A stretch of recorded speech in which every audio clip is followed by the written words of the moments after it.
Pero may sinend sa akin si Mrs. na picture, drawing daw to ng aming bunsong anak. Ayan o. Ayan yung mga kabaro. Ang ganda ng drawing nyo. Ayun.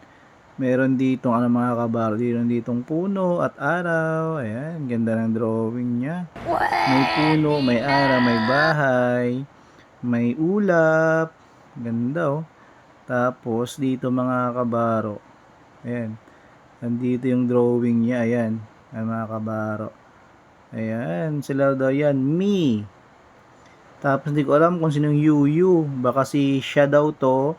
Tapos si kuya, tapos si mami.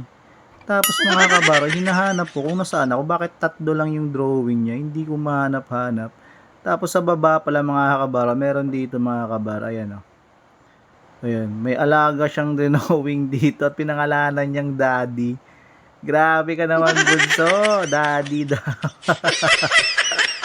Ayan mga kabaro, drawing niya ako dyan, daddy daw niya yan. Ayun no, tangkita niya naman yan mga kabaro, ginawa niya akong baboy dyan. Nakakatawa talaga si Bunso, pilyo talaga to. Ayun, tingnan niyo mga kabaro, ginawa mo naman akong baboy sa drawing, sa family picture namin. Daddy pig daw ako. Love you Bunso. Love